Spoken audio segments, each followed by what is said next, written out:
Alors, est-ce qu'il t'est arrivé ces derniers temps, de ressentir un peu moins de motivation, un peu moins d'élan? Comme si quelque chose s'était éteint au fond de toi quelque part? Alors nous allons voir dans cette vidéo, à quoi ça peut être lié et qu'en tout cas c'est pas un problème de motivation. Bonjour et bienvenue, je m'appelle Laura, j'accompagne les femmes de plus de 50 ans qui souhaitent ouvrir un nouveau chapitre de leur vie. Je les aide à structurer cette transition et à poser des actions concrètes pour atteindre leurs objectifs. Alors, passé 50 ans, il y a beaucoup de bouleversements qui arrivent. Nos rôles changent, nos priorités évoluent et le corps nous envoie de nouveaux signaux. Alors déjà, il y a des modifications au niveau biologique.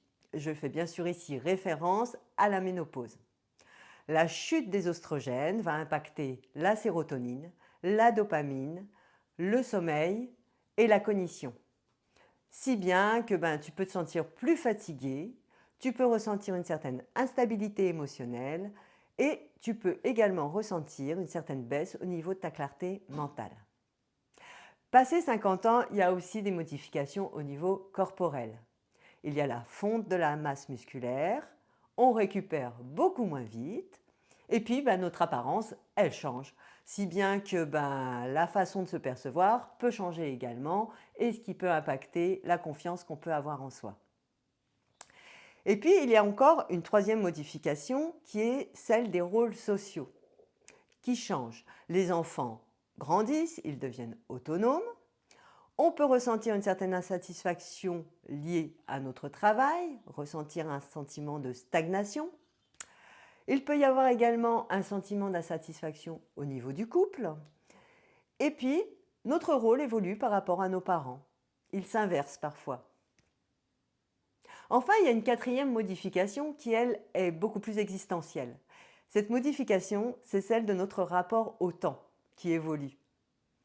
Et ce nouveau rapport au temps fait que on va avoir envie de privilégier peut-être plus la qualité de la vie, de vivre plus en cohérence avec soi-même, de mettre du sens dans notre vie.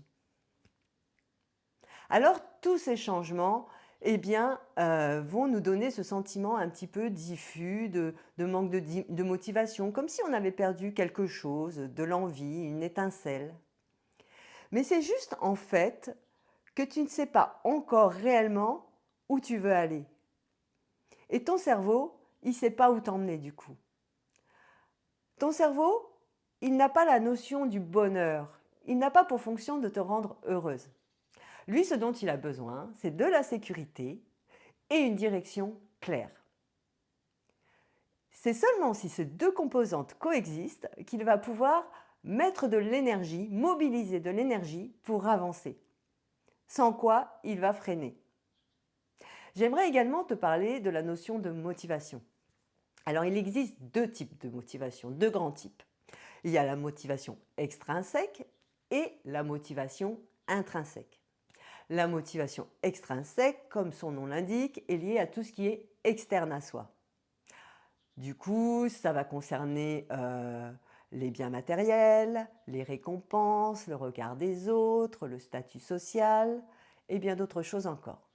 Et puis, il y a les motivations intrinsèques qui, celles-ci, comme le nom l'indique aussi, concernent tout ce qui est interne à nous-mêmes. Et là, cela va concerner nos passions, ce qui nous anime vraiment. Qu'est-ce qui donne du sens à notre vie, à nous en tant qu'êtres humains uniques. Et comme nous l'avons vu, passé 50 ans, notre rapport au temps change. Et nous allons donc privilégier davantage les motivations intrinsèques, celles qui donnent du sens à notre vie.